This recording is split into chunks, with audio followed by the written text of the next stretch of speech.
I think Calvin is pretty unclutch. He's like what's your reasoning? Like, that's like not an unreasonable thing to say. So here's the thing. One of the best players in the world. Top Obviously, 3, yeah. Obviously. But every time he gets into a tournament, he has a chance to take it down, which shows how good he is. But yeah, welcome back to the channel. Welcome back to another practice round.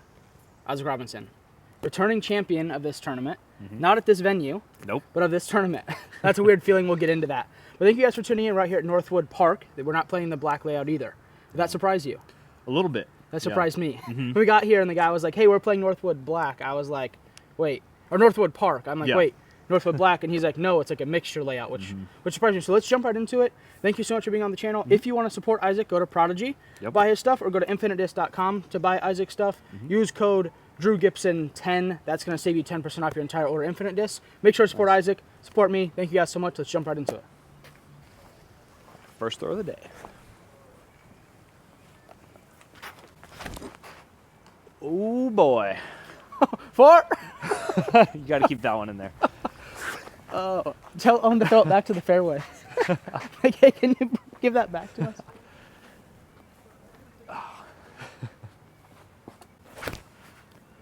Well, this tee is not very... No, it's a little slick. A little slick, a little stiff. My goodness. Probably do that. There he goes. Now that... He's back. Yeah, there's no reason to throw a mid now that they have a backstop. Yeah, I know. You could just crash your disc into the... This week at Champions Cup, I'm relying on my FX4, which is also my new Signature Series disc. I'm throwing it all over the place in this woods. Super neutral flight, tons of glide, easy distance. Pick one up at prodigydisc.com. What kind of got you into the sport of disc golf, just in general? In general, it was just kind of a family sport that my dad and, of course, Ezra, my brother, we would just kind of do it as a family in the afternoons. And I hated it for the longest time. It was just so annoying to go out to the park every day. But once I got to like 13, 14, started throwing a little further, found it to get, then it was fun.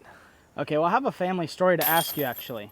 Okay. Ezra told me a story about you, your dad, and him playing on the same card at like some C tier. You know where this is going. Yes, I do. And you called him on a foot fault. I did. And then your dad wrote his score down wrong, so he got like triple penalized by his own family. And when he told me that story, I was like, man, that's an awkward ride home. It was, because he missed cash by 1. And that's what he told me. Yes. I was like, do you have any like crazy like family stories? And Ezra goes, well, yeah, like, we played the C tier, me, my dad, and my brother in the same group. And I'm like, okay, that's already like rare. Yes. And I'm like, so what happened?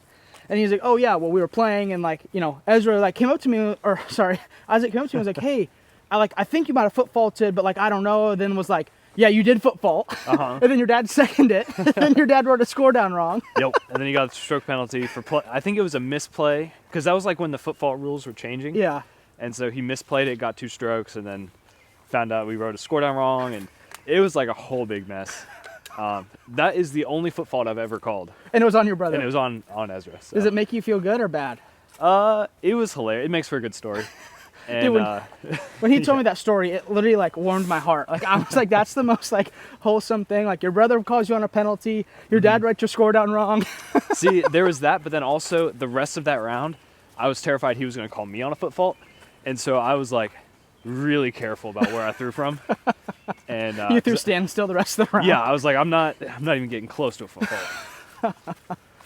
Because he was like, well, I'm going to be watching your feet from now on. He's going to call you on a foot fault like lead card this tournament now. I know. It's coming. He's saving it for the prime moment.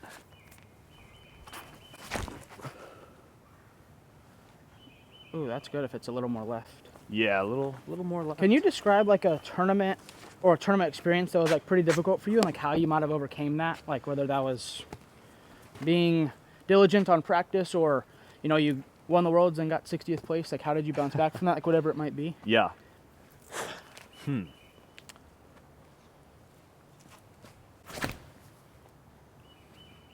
get back there. The tournament has been a struggle, or tournaments, or... Yeah, just like coming in with like high expectations, Oh, and then like I don't know, trying to balance how I'm playing with how I expect myself to play. Yeah. And a lot of that is like really like, am I putting the time to practice, and then also like I don't know, like having the right mindset of like disc golf isn't all there is to life. Yeah. And so, which is, thank goodness for that. Because if that was, finding your identity in something other than disc golf is kind of the key for me. Well, I think that's like something like for you, like I don't know your story very well, but you've probably accomplished more now, and even just last year, than you thought you'd maybe accomplish in your whole career. 100%. You know, so it's like you have to keep in mind, I guess, like how far have I made it? You know, it's like I had this conversation with AB where it's like, hey, how far have you made it? Like, did you think you're going to win 3 Pro Tours in 1 year, or do you think you're going to win 3 your whole career? It's like for you, it's like any disc golf career, any professional sports career, 2 majors or 2 championships is pretty good. So it's like what you accomplished last year is like pretty incredible in the sense of like disc golf and what you've accomplished. And it allows you, it should allow you to be a little more loose in your bad play. You know, like, it's definitely, I think there has been that, but and also like I just hate playing bad. Like, you know, it just sucks. And like it hurts for like sure. last week, knowing that I had to play the final round there was 0 hope of cashing. So I just had to play the round. You know? You just had to show up. You just had to show up and spend 4 or 5 hours of your day doing it.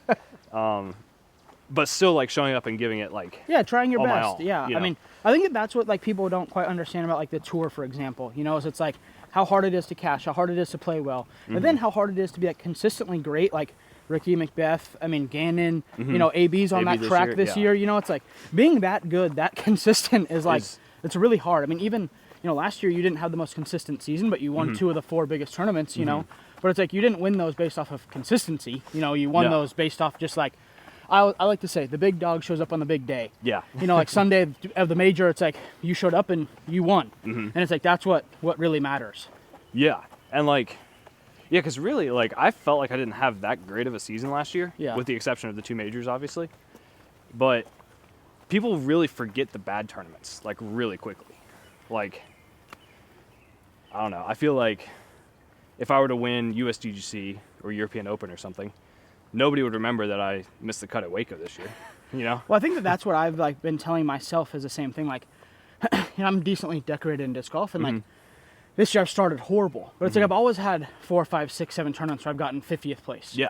It was just like spread between a bunch of top like, 10s, you know. And so this year it's like I've done it in a row, but it's like if I finish the year with a bunch of good tournaments, it's like who remembers what you did at Waco or what? Exactly. You know? Like. In reality, the only things that matter are the majors. Yeah. You know, because you can win. Like, it's great to have Pro Tours, obviously. And I think AB's season is, I mean, incredible. But, like, I don't know. Over the test of time, the majors are going to be the ones that people look at.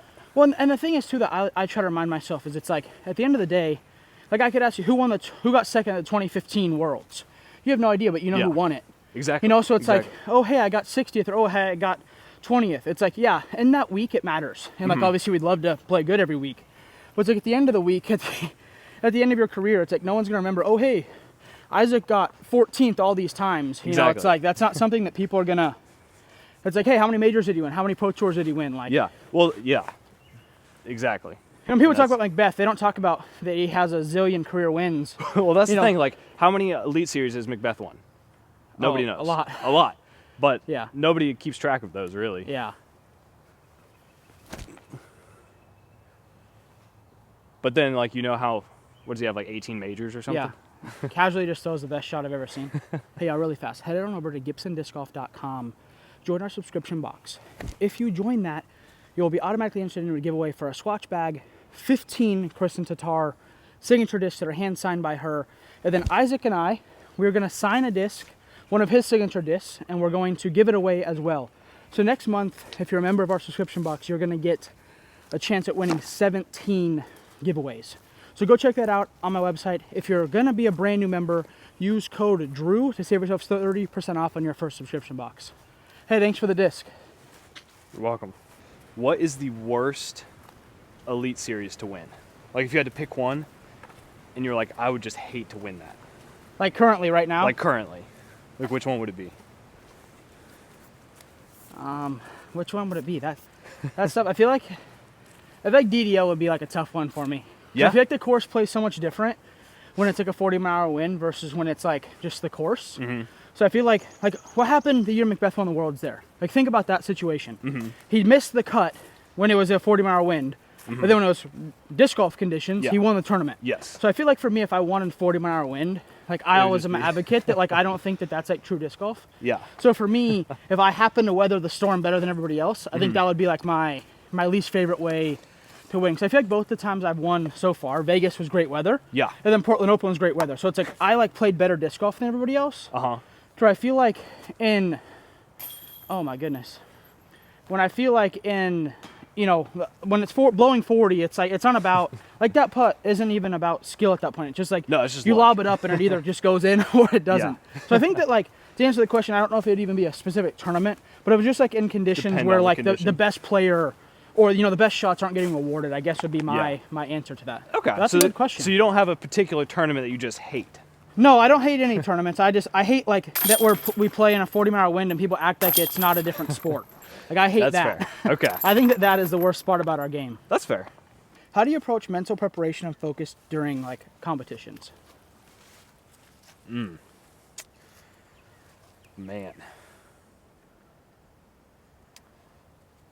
I really just try to focus on my own game to where I kind of zone out everybody else's shots. And whether it's a great shot or a terrible shot, I really just try to focus on the next shot that I need to execute and the putt that I need to make, rather than look at the scores and be like, oh, somebody's shredding, so I gotta pick it up. I gotta make this.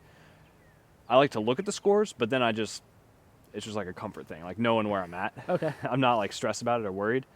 So really just executing my own game plan and not worrying about, because I have sometimes a different game plan than most people. Yeah. To where I'm just playing it safe and playing it conservative, rather than going for the big shots or the hero shots. So, and obviously that's something that probably doesn't, obviously we're at Major Week, defending champion. Like that doesn't change because that game plan seems like it would stretch across a C tier all the way to a major. Yes. Do you do anything different for a week like this? Do you try to get better sleep? Do you try to read a book? Do you like, is there anything you do? I mean, some people, Tiger Woods and like Michael Jordan, they have like different routines if they're playing in a finals game versus just a regular season game. I mean, for someone that's a two-time major champion, like, do you think there's something you do that week besides for that game plan that gives you an edge? Or do you think it's just like, hey, I'm Isaac, and when I play good, I play good, and it's comfortable? Or do you try to harness something else, whether it's no sugar, extra? Like I know people, like for me this week, I'm trying to eat no sugar. Yeah. Like I don't know what I think that's gonna do for me, but I'm just like, hey, if I just have no sugar, like hopefully my body's feeling better, performing better, like but it's like that's like a major week thing. I'm like trying to see like, okay, hey, I've been playing like crap. If I eat no sugar, will it help me? Else. Like so do you have anything like that this week is like more special or doing anything different? I think to some extent you have to kind of tune out like the defending champ idea, just because you don't want the pressure of like, oh, if I mess this shot up, I have no chance. And so this week I read a golf book. Okay. Golf is not a game of perfect. I've read that a few times. I know a lot of people it's such a good book. Yeah. It talks so much about like the mental game and how to prepare and how to practice, and put in a little extra time on the practice green and the drives, and really just really doubling down and kind of thinking about it beforehand, and like working through the emotions and like replaying like thoughts in my head or hypothetical situations where when I'm practice putting, oh, this is for the win. Yeah. And then you hit a dead center. Yeah, exactly. And like getting used to like that idea again. Yeah. So I've done a good bit of that over the past couple weeks. Okay. And then you mentioned like that, getting that kind of like vibe of like, returning champion kind of out of your head. Yeah. How do you feel about the event that, you're returning champion of this event, but you're not returning champion at this venue? Like this isn't where you won. Like obviously I'm sure you'd be more comfortable 100%. Playing W.R. Jackson in that same layout that you shot incredible rounds at. Like anybody, that's not a you or anybody else issue. Anybody that wins somewhere, they're going to be more confident defending their title at that place where they won. The same place. And so, how does that kind of play an effect, or does that help you maybe block out like the returning champion thing, because you're not like, oh, hey, we're on the exact same hole. We're it's like you're at a different same disc. Yeah, you're in a different environment. So that might help you actually like kind of block out that feeling. Yeah, I'm kind of approaching it as like a whole different tournament, to where it is, it's Champions Cup and it's a major, but it's at a whole different course, and you have to play very differently, I feel like, on Northwoods than you do Jackson. Yes. Jackson, I just felt so comfortable throwing kind of full speed through the woods, and the rough wasn't nearly as bad as out here. Out here, the rough is bad. And so, you know, if you kick off the fairway, you're not really scrambling. You're like, you're just pitching pitching out up, to the fairway and trying to salvage a good score. So really just approaching it as like a whole different tournament in some ways, and playing the course differently than Jackson. Well, yeah. A lot of birdies. Yeah, this one is like just, you're going to bogey. Yeah. Like, just get it out of your head that you're going to go bogey free, get as many birdies as you can, and then play smart, play safe. Yeah, I think it's one of those courses, like you said, you start out 6 for 6, you almost like put it into cruise control. Yeah. You know, you don't try to go 10 for 10. You know, it's like, okay, hey, not at all. I've had a good stretch here, and like, I think there's courses on tour where like you have to shoot 14, 15, or you know, 12, 11, and it's like, okay, I'm 6 through 6, like I got to get more. I think this is a course where this one, I think you shoot 4 6s, I think you have a shot at winning. Oh yeah. Out here. Well, then I'm gonna shoot 4 7s. See, I mean, 7s would be. I think an Lucky average 7. of 6, you'll be in the hunt very. Oh, very I was closely. talking to my buddy who like he's ran like the PR Frisbee Club for like 15 years. Like he's like really well versed on this place. Yeah. And he was saying like 5 5 5 he thinks is top 10, just like 20 under. Easily. Yeah. Easily. I was like I don't see like how that wouldn't be the truth per se. Yeah. You know. Definitely. But This course is, it's so hard.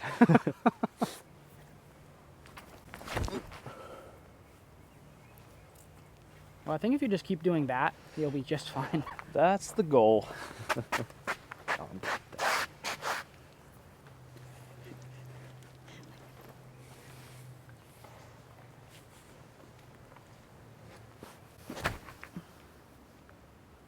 Oh yeah, that is smashed.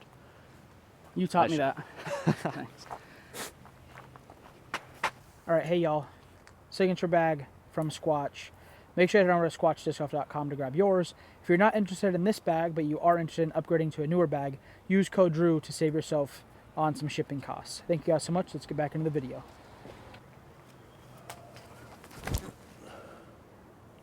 Go, go, Go. go. Yeah. That is the demise of this hole right here. I know. It's such a weird angle.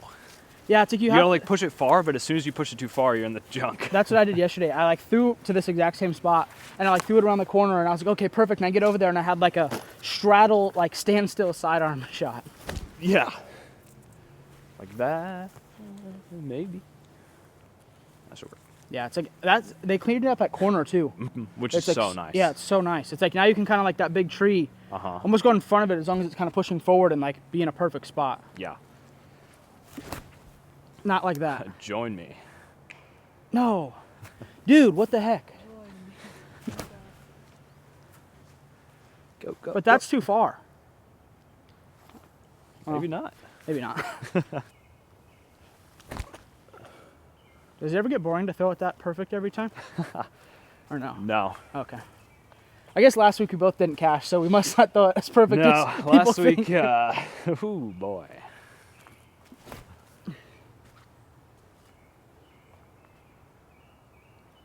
Nice. Thanks. Dude, Isaac taught me all these shots I'm throwing today, so pretty much. You're Thanks, welcome. man. Could you share a memorable moment or achievement in your disc golf career that had a significant impact on you? Ooh.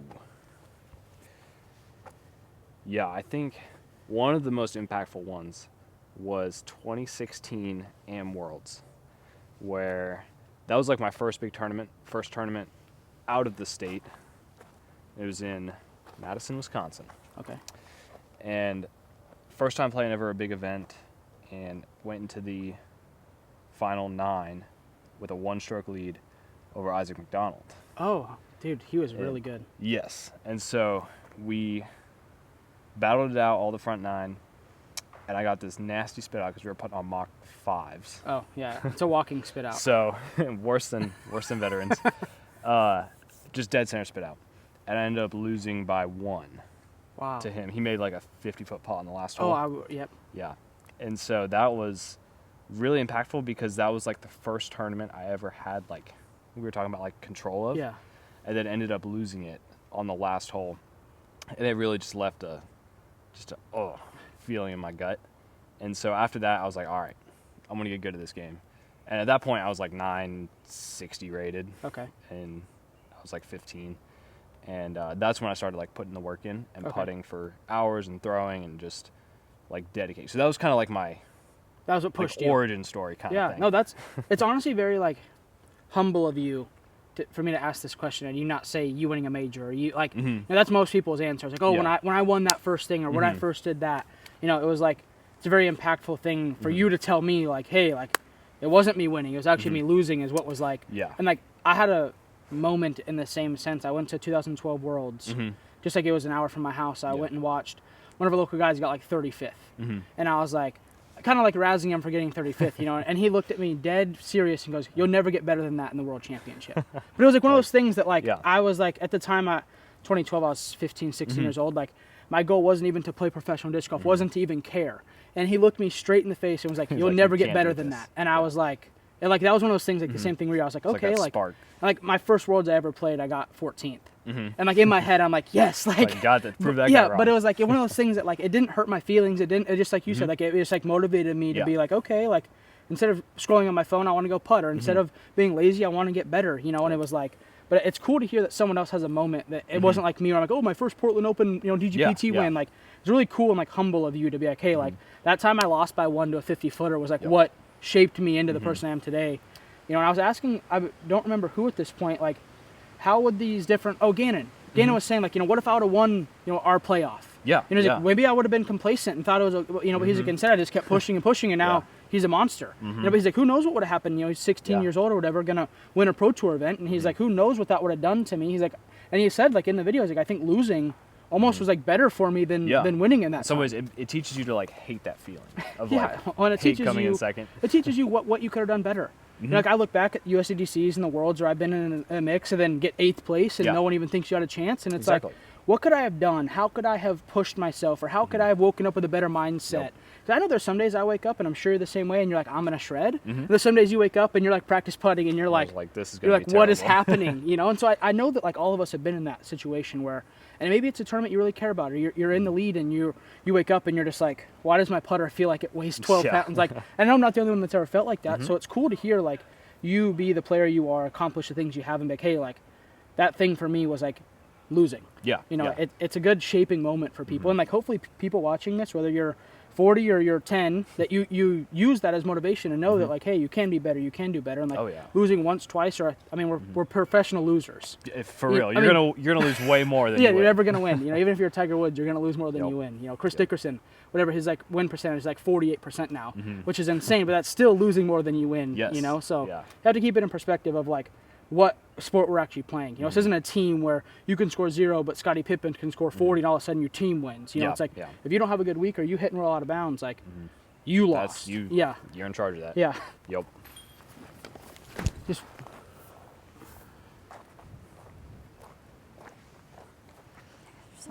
So many trees. See.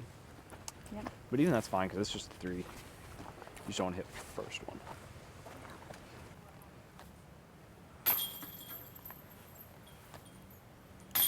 Dude, I wish I could look like I was just like tossing it that soft and it would go that. If I did that, it would make it 8 feet. I'd be like, wait, why did my putter just go 8.5 inches? Who threw that? All right, how do you balance training, competing, and other aspects of your life outside of disc golf? Because I know you, beginning of the video, you're saying like, you know, you don't want disc golf to be like your identity. So how do you balance all those things? Girlfriend, family, life, getting better. You know, while still trying to remain solid.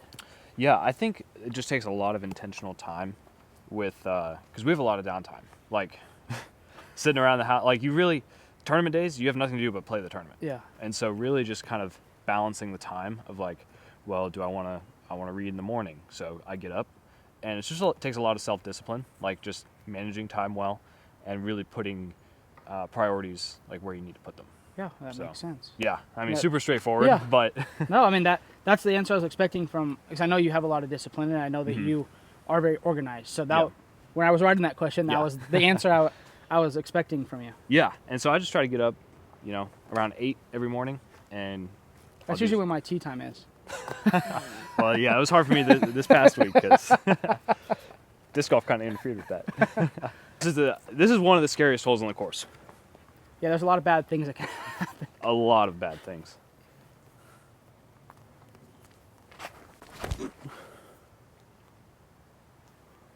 guy's a wizard.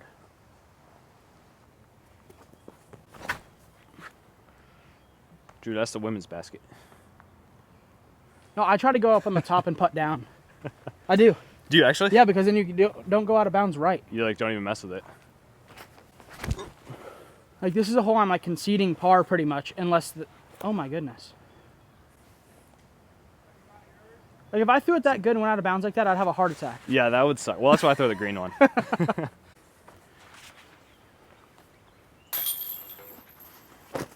That seemed awfully easy. It's easy birdie. Yeah.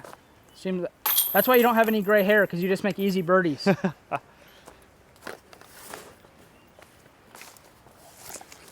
All right. Oh my gosh. Do you have any there's gray hair? There's a creek back there. Yeah. Do you have gray hair? No, Oh, okay. not yet. Do you have My all your goodness. hair? Barely.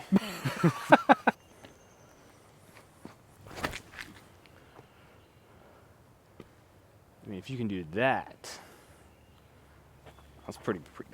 It's as good as I've ever done in my life.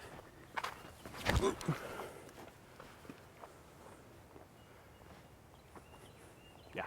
How much, like, importance do you put on, like, physical fitness and diet?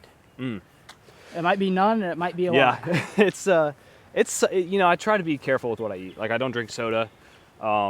Really try to not have sweets unless it's like Sunday night. Or your birthday. Yeah, Sunday night's kind of like we all just go out to dinner and get whatever we want. But really, just go to like Planet Fitness to stretch and warm up. So you're doing that pre-round? Yeah, Oh, yeah. sweet. I'll go like run a mile and then do like some arm exercise just to get like loose and get like the blood pumping. And then really that's about it. So I don't, this off season I did a lot of working out. And I think it actually hurt my disc golf game because I was sore all the time. Yeah. But I would like to do, I think that's something that I see lacking, where you see like, I don't know, like Gannon and AB and Aderhold and Babcock and like How all many those of them guys. have major championships? Well, yeah, but they're also like, they're fit and they're playing well. Yeah. And so I think I need to put a little more emphasis on that. Okay. But really just try to avoid sugar too much. Okay. Yeah, that's my major goal. Like my goal Yeah. for this week, that's a major. The major Yeah, my major goal is less Yes. sugar. It's harder than I think. Like, not that I have like very many bad habits, but Yeah. like it's just like, oh, cereal, or oh, like Exactly, you know, like- orange juice in the morning. It's like that has it's full just of complete sugar. So That's it's all like it is. this morning I woke up and I was like looking through my RV and I'm like, do I own one thing that doesn't have like some sugar in it? Yeah, and the thing for me, like if it's there in the house or in the van, I'm going to eat it. Yeah. Or I'm going to drink it. Yeah. And so really just like choosing what I buy. Yeah. Yeah, that's very important. Like being selective when you're walking through Walmart. Yeah, which is hard.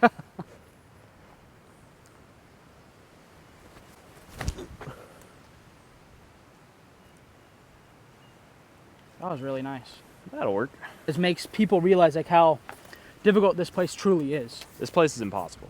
Like it's like you watch it and you're like, oh, they made birdie, or oh, they bogeyed. It's like this place is like you have an uphill run up, like you know, wet ground, Trees in your backswing all the time. Yeah, it's like Yeah.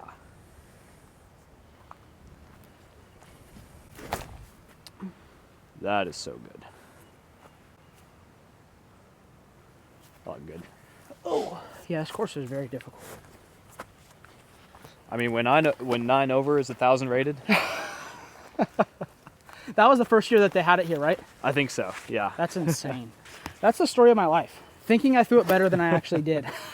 That's like my career in a nutshell. I'm like walking up here, I'm like, I'm gonna have a birdie putt, sidearm. Psych. Yeah, you're like, wait, how did I think I threw it perfect right until I didn't?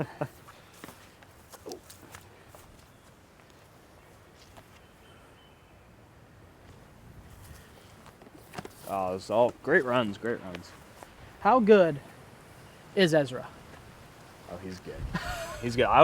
I think, you know, I know he's having a good season. I'm not having a great season, but I think I've seen his potential, and Yeah. he is good. He's really good. If you guys played 10 times, who win? Like, what do you think like the split is? 5-5?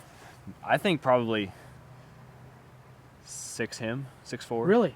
Probably. What about 100 times?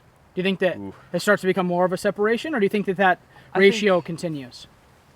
Like, do you think you catch up in 100 rounds? Yeah. And maybe you end up being a little bit... I think I'm more consistent. Okay. But when he's hot, if he's on a hot streak, then he is... Like, there's nobody I'd fear more, you know? Like, I've played enough tournaments at home where I have, I have like a 3 or 4 stroke lead going to the final round, and I just know. Like, I just dread it because he's just going to be charging. Yeah, you're showing up and you're like, well, I better start running quick. Exactly. So he's really good. Yeah, I think the dynamic between you guys, like, obviously brother, but like how great you guys are, your guys' attitudes, like, sportsmanship. Like, I think you guys are, it's very good that you guys are in the forefront of disc golf. It's how I feel about AB and Gannon. You know, it's like the fact that they're that group of you guys is leading our sport in the correct direction. It like makes me happy as like a player and like a spectator. You know, like, but hey, these people, have our best interests in mind and are taking care of the sport. And Ezra's, you guys are the best brothers ever to live, probably, right? Yeah, I mean, the only brothers I know that I think could rival that would be like Jeff and Johnny Lissaman. I don't know if you even know. They're like Northern California players. Okay. But they like played in like the Climo era, probably right before Climo into like probably middle of Climo's reign. Okay. But like they were very good and made putts from everywhere. But they threw it like 300 feet. Okay. But made it from 70 feet. Like they used to putt and be like wee, like that was like their thing. Like they like putted and like weed it. But yeah, I mean, other than that, I mean the Uleberry brothers. Yep. Do you know of another set of brothers? I know the Earharts talked a lot. I don't know. I mean, you guys are 1,040 rated. Yeah, Macbeth and his brother. I know his brother was what, like 10? No. Or not 10. John was probably 980, 990. 990? But I guess if you add the accomplishments up, it would be anyone related to Macbeth. It would be Macbeth and his sister, probably. Yeah, and Macbeth and his mom. Something like that. But yeah, I mean, it's just cool to see that you guys have the family camaraderie, be able to come out here and play. You guys don't call each other on foot faults anymore, which is cool. No. So. Yeah, I think it's really built both of us as players, kind of having that pressure from an early age. Well, and you've had each other to practice. Hey, you want to go play horse? Hey, you want to go throw? Hey, like, I feel like I would, if I had a big brother or little brother, any sibling that wanted to be good at something I was good at, you would go push each other. Even basketball, right? Like, imagine if you had someone to rebound for you. Like, you'd be a better shooter if you always had someone to rebound for you. So it's like, hey, let's go play horse. Let's go sidearm today. Let's you can become better players just by having someone there to push you, whether they're better or worse. Someone can still push you no matter what skill level they're at. But that's interesting. Yeah. That you guys are so good. Yeah. Do you think I could ever be that good one day?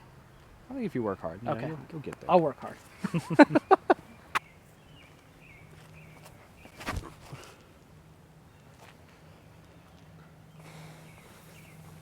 Okay. I really don't know what to do on this hole.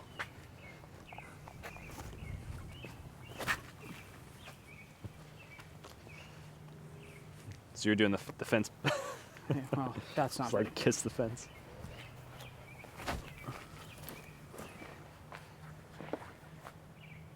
People just don't want to see shots like this. Sorry. Hey, how do you feel about this hole?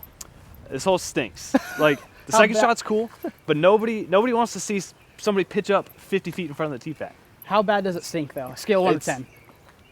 Like anybody could do this. Anybody could throw it to this fence and it's just the second shot's cool. First shot, terrible. It's awful. Ooh, what an athlete! That's so good. How did I do? Look at this smear mark. I know. Like, you have to slow-mo that and get that ballerina twirl in there.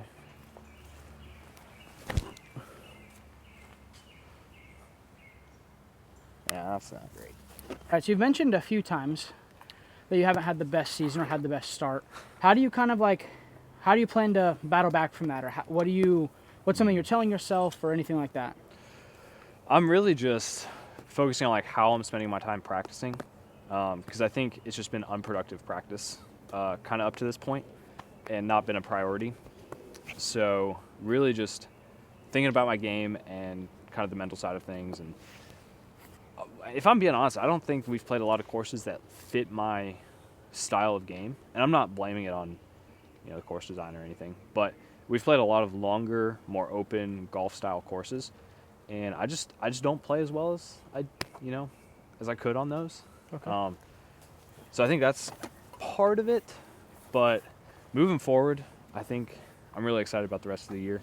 Champions Cup was kind of like my revamp moment, to get excited again. really just looking to put in the time and practice. And There you go. yeah. I felt the same way. Not that I don't throw it far, but I was playing last weekend with James Conrad. Yeah. And he just looks at me and he just was like, "What is this?" And he You was like, can't- yeah.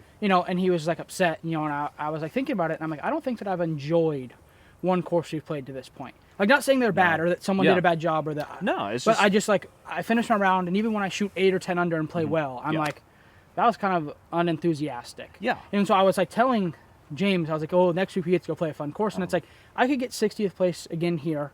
And be like, okay, at least like the course, like at least the course challenged me. Yeah. So I feel like before it's like, oh, you didn't shoot 16 under, you lost 6 strokes to everybody. It's like, Yeah. At Austin, at Houston, I shot 8 under the second round, which is like a pretty good round. Yeah, that's great. And AB shot 16 or 17, and it's like, You play good and you still lost just 8 get strokes. destroyed. It's like, Yeah. and not that I played my best, and AB obviously had a career round, but it's Yeah. still like. It's like it feels weird to walk off the course after feeling pretty good and get beat by 8 still. You're like, okay, well, maybe I should go like push carts at Target or something. Yeah. See if everyone's this good. Find a new job. Yeah, it's like, all right, well, Yeah. Really just. Yeah. I wish if I knew there. say it. I'm gonna try to find all the problems in my game. Okay. And work on them. There you go. Because I feel Probably like not this, many. Probably just barely off. We'll see. They're just barely off. See, and that's what it gets you. You threw it into the cemetery. Gets you in the graveyard. Hey, how was your game this weekend? Well, on hole 8, I threw from the graveyard.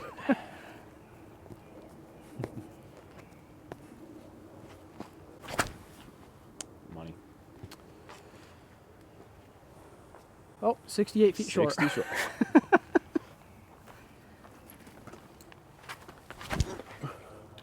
Oh, That's fine though. I'll take a par on this. yeah, all day. par's fine here. A lot of these holes are par fine holes. Oh yeah. Show me.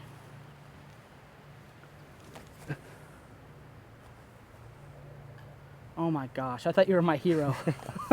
So close. Ready as I'll ever be. All right, looking ahead, what are your goals and aspirations within the world of disc golf, both short-term and long-term? Oh, that's an easy one. I want to win. I want to win all 4 majors. That is like my lifetime So just like goal. career, Just Grand career. Slam. Yep, career Grand Slam. That is my goal. And as far as like promoting the sport of disc golf, I really like helping just like younger people get into it. Like me? Yeah. Thank you. No, but just like kids in school, like I've been able to kind of help a school, supply like 200 discs for like kids to play. Oh, that's and awesome. so I'll just like hit up Prodigy and I'll be like, hey, can you send some discs? And they're like, free discs. Oh, that's awesome. And so that's something I really enjoy doing, and just getting like new people into it, because they get into it so fast. Yeah, disc golf's very like, I like to call it reactive. Mm-hmm. Like, to be good at golf or basketball, you have to like make it in the hoop. Yeah. Someone can throw what you or I deem to be a horrible throw, and they love it. And they love it. Yeah. They're like, oh my gosh, that was the coolest thing and ever. they want to get better. Yeah, and you and I are like, whoa, but they like just seeing something fly out of your hand. Yep. It's one of the only sports that we're able to throw or do things by our hands. Yes. Golf, you're using a club, baseball, you're using a bat, so on and so forth. We're like, you're throwing this thing 3, 4, 5, 6, 700 feet, some people, just by like your body and your hand. There's no lever or anything like that. And it's so cool to see people like get excited about something, because disc golf, it's relatively cheap, and so you can just do it. For me, it was like a family sport, and so seeing other people get so into it and so excited is just something I really like to see. That's awesome. And so, as my career comes to a close, whenever that is, that's kind of what I want to start doing. Sweet. So, career Grand Slam. What are your 4 events? USDGC, Worlds, Champions Cup, and European Open. European Open. Okay, so not like if they add a major like Japan Open or something, that you're just like those are your 4. Yeah, that's right now what I'm working with now. Okay, well, you're halfway there. Did you Yeah, know I that? know. I'm gonna get USDGC this year. Okay, and then European Open. European Open sometime. Well, the Worlds is there. If you won the Worlds there, would you count that? I don't know. I think that would just be. I think you're being too picky. You think? That would be crazy. That would be weird. That'd be a weird one. I think that's like a wild card. You like lay up on the last hole 'cause it's like a conflict of interest. It's like I don't want to. You're like, I don't know. I think I want a European Open instead. Oh, I'm not saying I couldn't win multiple of each. There you go. But Okay. at least all of them once. I think it. Oh my gosh. Come back. Best Please throw I've come ever back. seen. Nice shot. Thank I you. think what's really cool is like what Macbeth has done. Obviously, like, duh, but like he's won like every tournament so many times. He's like a 5-time Masters Cup champion, 6-time world champion. Like, it's like he not only has he won everything once, it's like Paul Macbeth Just keeps 6x. stacking. You know, it's like, Yeah.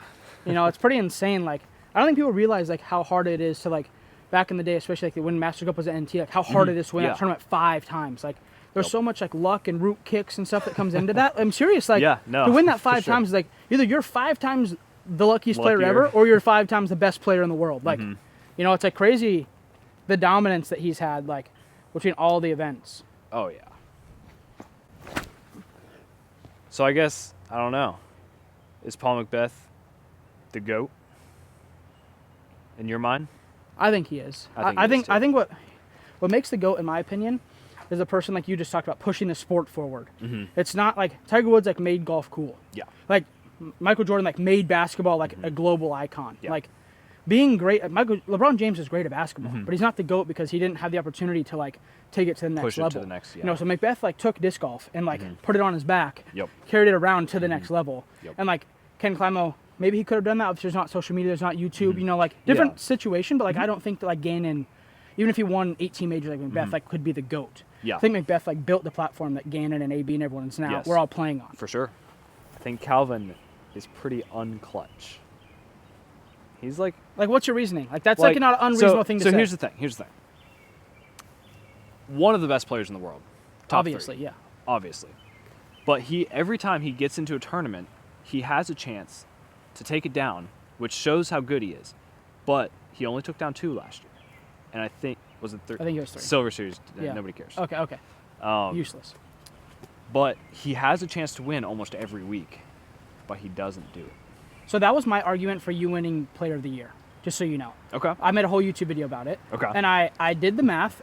Calvin had whatever it was, he was like in the lead or tied for the lead going into 8 final rounds. Yes. Won 2 Pro Tours and a Silver Series, whatever. Yep. So 6 times he choked it. He choked, technically. And then, 2 or 3 times he won. Yep. To where I said, you might have got last place sometimes, but when you had the opportunity, you showed up and you won. I just don't have that many opportunities. Well, that's the thing, though. But that's my point. It's like the same thing with like Circle 1 putting, right? Yeah. If you only have 5 Circle 1 putts and you make all 5 and you shoot, you're 100% in Circle 1. Yeah. And I have 18 and I missed 3. Yeah. Like you were still a better Circle 1 putter than me, even though I had a lot more putts than you. Yes. So like my argument for you winning Player of the Year was like, this guy, like I said earlier in the video, like the big dog shows up on the big day. So like when Sunday comes, Yep. Macbeth's going to be there. Ricky's going to probably be there. Yep. When you're in contention, you're going to play well. Gannon's going to be there. Like AB went from a choker to yeah, exactly. very clutch. And I would have said the same thing about AB last year. Oh, that's what everybody said about his, AB. Yeah, his story. Like he's just but like now he's the choked. opposite. And now he's the best player in the world. But it's like I think that like that's okay for you to say as like a fellow competitor. You're not a fan. You're not someone sitting on your couch watching shooting 960. Like you are a 2-time major champion. You've earned your 1,040. You've earned the right to say when, even like me, like I don't think I'm the most prolific winner or clutch player ever, but like when I've had my chances, I've taken advantage. Yes. So I think what you're saying is like very, very valid, and that was like why I voted for you to be Player of the Year. Yeah, it's been an interesting topic. We debate it, back and forth. So you thought you should have been Player of the Year? No, I wouldn't say that. Okay. All I said was Calvin wasn't clutch. But I'm saying, would you debate that? Like, obviously, 2 majors. Like, Yeah. Calvin would have given up all of his 3rd places for Yes. majors. But I think it really just boils down to what the Player of the Year definition is. And yes, Calvin was at the top pretty much every single tournament of the year. Yeah, but And I think over that time, you have to, like, my opinion. Me, if I was Calvin, I would have gotten in my car 80% of the time and been very upset because I Yes. didn't win. Been To where ticked. you got to get in the car twice and be the most Be happy like, person on yes. earth. Yeah. I think that that's something like the big dog shows up on a big day and like majors, you won. Yeah. Like no one beat you. You showed up and persevered and played better. And I think that gives you bragging right or you were able to finish the job. You know? And I think that that's part of it as an athlete is like, you make it. LeBron James made it to the finals, whatever, 10 times, only won 4. He's lost 6 times in the finals. Yeah. That's like not a very good It's not a thing great to way. do. Yeah. Yeah, I guess it's depending on like how many times you put yourself in that position versus how many times you execute, capitalize on that position. I agree. So, which one do you value more? I don't know. I think Isaac Robinson, 2023 Player of the Year. There we go. Tell Prodigy they owe you a bonus. It's a $1,000 bonus. Oh, all right. Tell them they owe you Texas Roadhouse. Nice shot. Thanks. He said it was $1,000. It was. I can show you the contract. Dude, that's insane.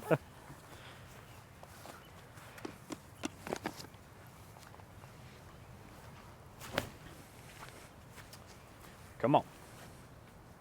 Oh my gosh. Ooh. That was the pinball wizard movement.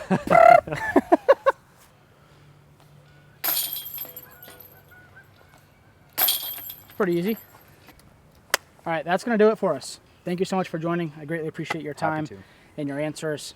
Make sure to go to Prodigy, support him or Infinite Disc, wherever you choose to buy your disc golf needs. If you do shop on Infinite Disc, use code DrewGibson10. Save yourself 10% on everything. So if you want to get some Isaac disc and a disc retriever or a C1 hat or whatever, make sure to go there, do that. Thank you so much for joining. You have anything for the people? No. Thank you guys for watching. You know, follow me, follow Drew. There you go. You know the drill. We'll link his socials. And also, if you guys want to join the subscription box, I'll be buying a disc from him, support his tour. We're going to both sign it, and the disc is going to go into a random box. So you'll have a chance of winning as well. Thank you guys so much. We'll see you in the next one.